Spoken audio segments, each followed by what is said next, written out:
In this problem, Jason's rolling 3 dice and he wants them to add up to 7. This probably won't happen the first time, so he gets a chance to re-roll any subset of the 3 dice. So he can choose to re-roll like 2 of the dice, 1 of the dice, 3 of the dice, or none of the dice. So we want to know that what's the probability that if he has perfect strategy, like any person in a math problem, what's the probability that he chooses to re-roll 2 of the dice? So the first thing we should calculate is, even if it's not the best strategy for him, what is the probability of success if he chooses to reroll 2 of the dice? And this is a stupid question, actually, because it depends on the value of the die that he chooses not to reroll. Because we have 3 dice, and we're going to reroll 2 dice, and so one of them isn't going to be rerolled. And depending on what that value is, his probability of success is going to change. So let's create a variable for that, just for notation purposes. So let's let the value of the dice that he chooses not to reroll be A. And so then he's going to want the 2 dice that he does reroll to add up to 7 minus A, since 7 minus A plus A is 7. And that's what counts as success here. His total is 7. And so then let's create a third column, which is the probability of success. And in that case, that means when he re-rolls the 2 dice, what's the probability that adds up to 7 minus A? So we know A can take any value from 1 through 6. So A can be 1, 2, 3, 4, 5, or 6. And so 7 minus A can take any value from 6 through 1, 6, 5, 4, 3, 2, and 1.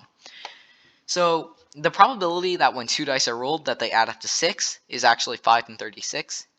And this is not so hard to see. There are 36 total outcomes for when you roll 2 dice, since each dice can take a value from 1 through 6. And there are 5 successful outcomes here, which are 1, 5, 2, 4, 3, 3, 4, 2, and 5, 1. The probability of winning the probability of winning when you're desiring a total of 5 is 4 in 36, as your dice can show 1, 4, 2, 3, 3, 2, or 4, 1. For 4, it's 3 over 36. You can get 1, 3, 2, 2, or 3, 1. 3 is 2 in 36. It's just 1, 2, and 2, 1. And for 2, it's 1 in 36. Which is just from 1, 1. And for 1, it's 0, of course, because if you roll 2 dice, there's a 0 chance that the 2 dice add up to 1, since each dice must be at least 1. So this is the probability of success. Success. I shouldn't write. Okay, whatever. Success when you roll 2 dice. So 2 dice. So now we have to compare this against the probabilities of success when Jason chooses to reroll 3 dice and 1 dice, which turn out to both be much simpler cases than the 2 dice, as we'll see. So now let's consider 3 dice. If Jason chooses to reroll all 3 dice, what's the probability that he succeeds?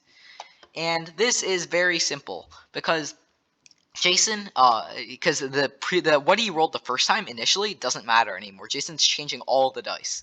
So there are 216 total outcomes, because that's 6 cubed, which is 216. And we can just count these systematically. So if Jason rolls 2 1s and a 5, that adds up to 7.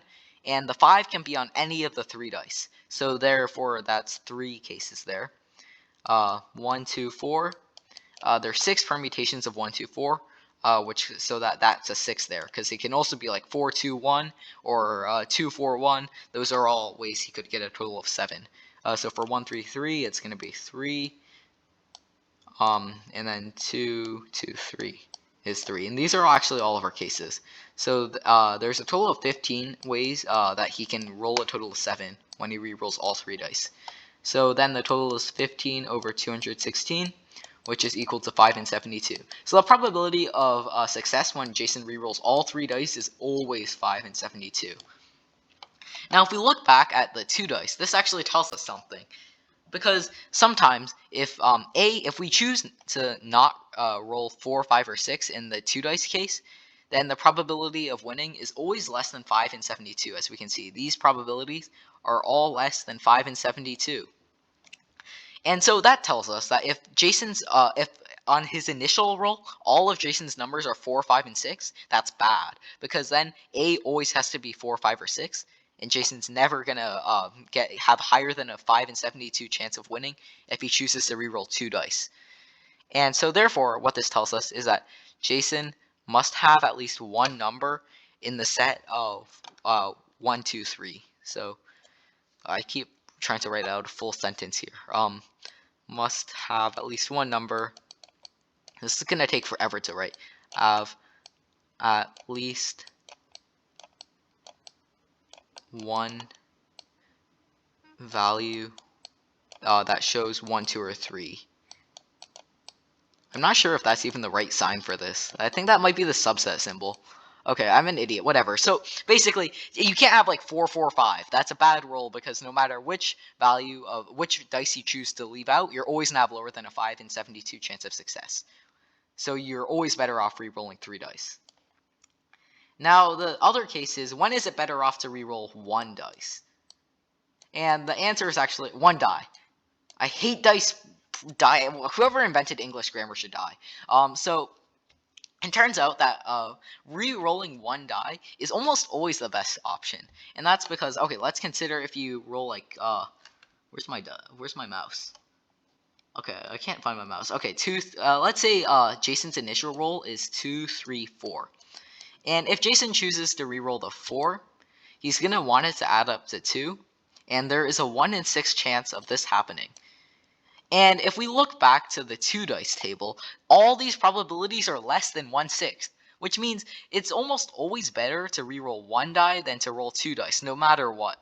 Except, well, what if Jason's numbers are like 5, 5, and 5? Wait, where's my die? What if Jason's numbers are like 5, 5, and 5? Well, then no matter which number Jason chooses to re-roll, actually it's all the same here. If Jason chooses to re-roll 5, well, then he wants that die to have an outcome of -3 in order for the total to be 7, which is impossible. Let's write impossible here. It's fun to write impossible. And so this is the only way these are the only scenarios in which rolling 2 dice even has a chance. And that's when no matter which die you choose to re-roll, the other 2 dice already add up to 7 or greater. So now we have some conditions. Let's select the 3 numbers that you roll, be A, B, C. Then we have A plus B is greater or equal to 7. And B plus C is greater or equal to 7. And A plus C is greater or equal to 7. And we see that these conditions are clearly necessary, because if A plus C is like 6, well then, if you re-roll B, there's a 1 in 6 chance that shows 1, which is already higher than any of these probabilities in the 2 dice. I realize this is not readable at all. Like, what is that A there? This is the most beautiful A ever. Okay. So these are actually our 3 conditions. So A plus this condition and this condition. These are the conditions that we've gone from comparing 2 dice to 1 dice and 3 dice. We actually didn't consider 0 dice, but that's not that bad. Imagine if Jason rolls like 2, 2, 3 on the initial roll. That already adds up to 7. But then the 1 die, in the 1 die case, he's actually he's better off rolling 1 die than he is rolling 2. So 0 dice doesn't matter.